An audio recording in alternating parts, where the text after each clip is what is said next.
Okay, welcome back everybody for lesson number 5. Hi sis. Hi, Long welcome. time, long time no see. Yeah, long time. All right, lesson number 5. I am never upset for the reason I think. Can you say that again? I am never upset for the reason I think. I This remember that one. idea, what's that? I remember that lesson very well.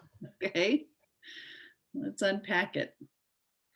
This idea, like the preceding one, can be used with any person, situation, or event you think is causing you pain. Mm, Apply it specifically to whatever you believe is the cause of your upset, using the description of the feeling in whatever term seems accurate to you. The upset may seem to be fear, worry, depression, anxiety, anger, hatred, jealousy, or any number of other forms, all of which will be perceived as different. There's what something about physical pain? that's just a perception of that it would be different from something else, right? Yeah. Ah, that's a key sentence. He says, all of which will be perceived as different. This is not true. Ooh, Ah. ooh. However, until you learn that form does not matter, each form becomes a proper subject for your exercises for the day. Applying the same thought to each of them separately is the first step in ultimately recognizing they are all the same. So all form, no matter what it calls itself, if it's in this gap, serves the same purpose and it's all illusion. One is not more meaningful or meaningless than another, right? They all have the same goal. But we need to recognize that they're all the same. And that's what this lesson is, workbook lesson is bringing us to see. We call them different things, but they're really the same. When using the thought for today for a specific perceived cause of an upset in any form, use both the name of the form in which you see the upset and the cause to which you ascribe it. For example, I am not angry at my partner for the reason I think. I am not afraid of this body for the reason I think. So it's I am not angry at, and then we fill in the blank for whatever we perceive as the cause of our upset. So I am not angry at, fill in the blank, for the reason I think, or I am not afraid, or I am not worried, or I am not jealous, or I am not depressed at, or over, fill in the blank for the reason I think. So we're coupling our emotion with whatever we've assigned cause to and recognizing that we're really not feeling that emotion for the reason that we think. But again, this should not be substituted for practice periods in which you first search your mind for, quote, sources of upset in which you believe and forms of upset which you think result. In these exercises, more than in the preceding ones, you may find it hard to be indiscriminate and to avoid giving greater weight to some subjects than to others. It might help to precede the exercises with the statement, there are no small upsets.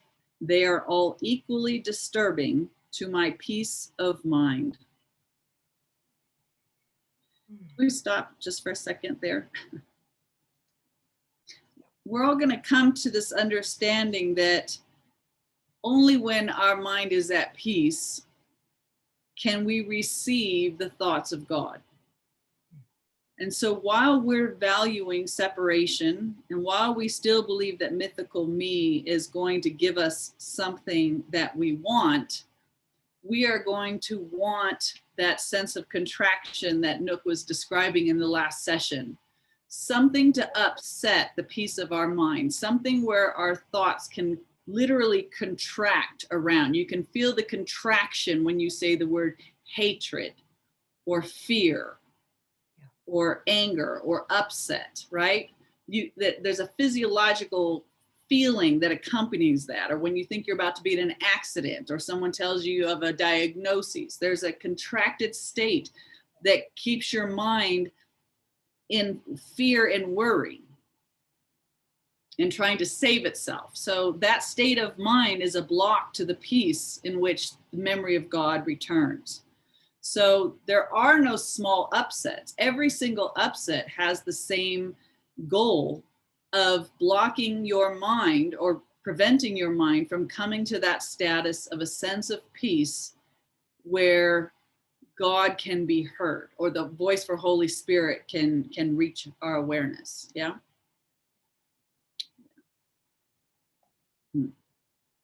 Okay. It says, then examine your mind, excuse me, then examine your mind for whatever is distressing you, regardless of how much or how little you think it is doing so. You may also find yourself less willing to apply today's idea to some perceived sources of upset than to others. If this occurs, think first of this. I cannot keep this form of upset and let the others go. For the purposes of these exercises, then, I will regard them all as the same. This is what we were talking about, that anything that shares the same purpose is actually the same. Doesn't matter if we perceive it in different forms, if it shares the same purpose, it's all the same. Then search your mind for no more than a minute or so and try to identify a number of different forms of upset that are disturbing you, regardless of the relative importance you may give them. Apply the idea for today to each of them, using the name of both the source of the upset as you perceive it and the feeling as you experience it. Further examples are, I am not worried about blank for the reason I think. I am not depressed about fill in the blank for the reason I think. 3 or 4 times during the day is enough.